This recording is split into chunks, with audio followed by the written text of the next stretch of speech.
The video for the ghost of John Higginbotham, who sold me the Moosey Joe.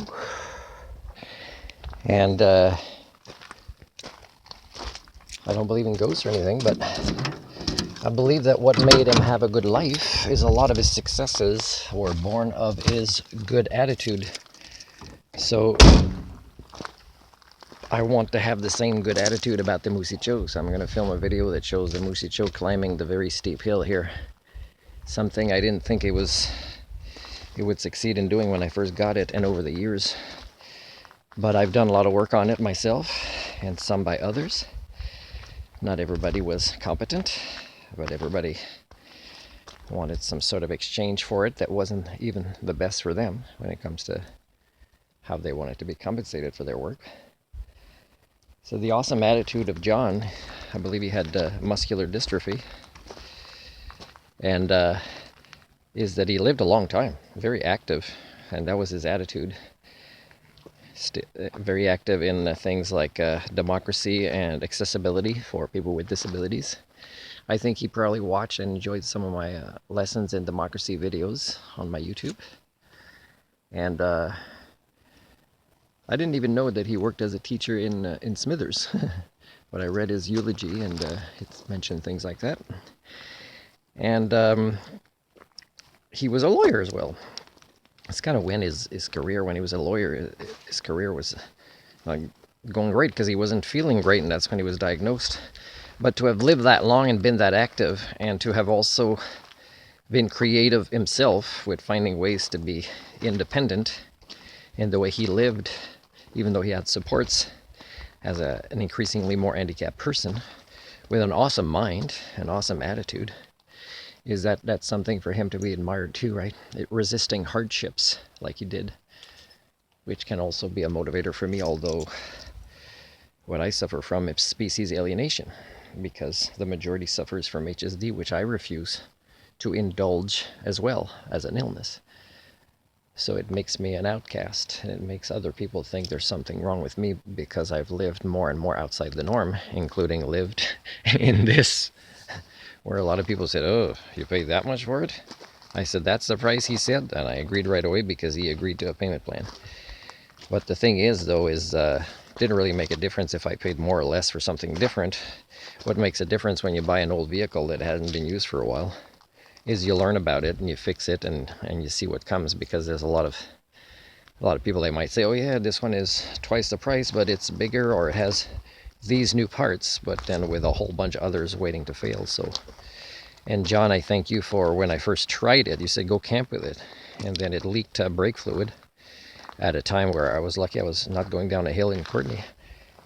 You had it towed with your membership and fixed that, and then after that we split the cost in an agreement to make sure it wasn't anything else too wrong with it. It wasn't like a perfect safety, and I don't even think that mechanic would do a good job doing that, the one that was there to do that, but I know now, for example, how great the rear brakes are. I have to do the front brakes, and I do have to put better winter tires that I might change myself on rims maybe in the front. And exhaust coming soon, so I'm taking pride in it. Now I'm gonna, if the truck can move, there's a truck here. Otherwise it's been, I saw nobody here yesterday, and it's frustrating being a little bit lonely when you crave conversation or crave being of service within social interaction. So I'm gonna start it now, and up the hill I will turn the phone off, but I want to show you guys the hill that it can climb now easily.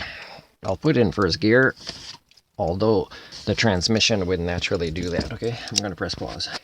So John had said in an email one time, it's not really meant to cross the country.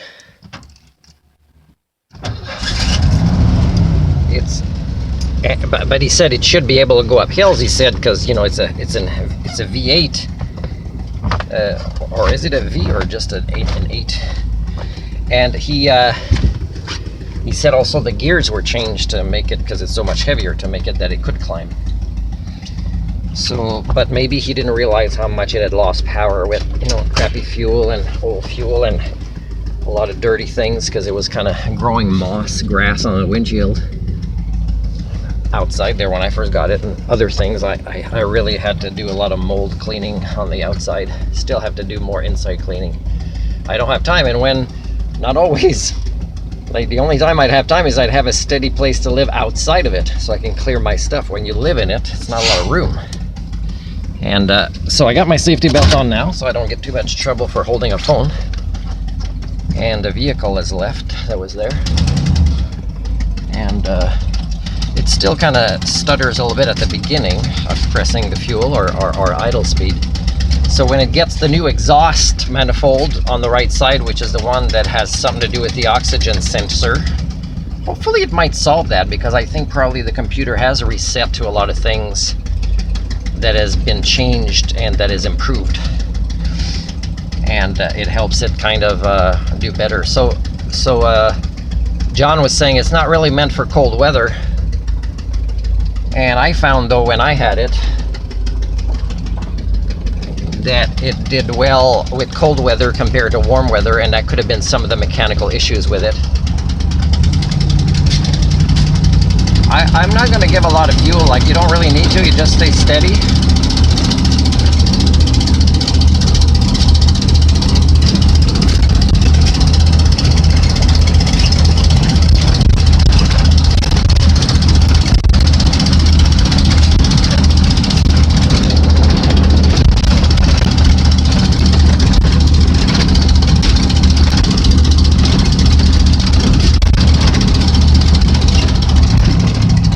Press the gas all the way or anything, and you should see it on the way down. It is a pretty steep one. I'd be, I think, a bit more worried with my motorcycle with the street tires to do that up and down than with the Moosey choke. Okay, I'm gonna turn it off.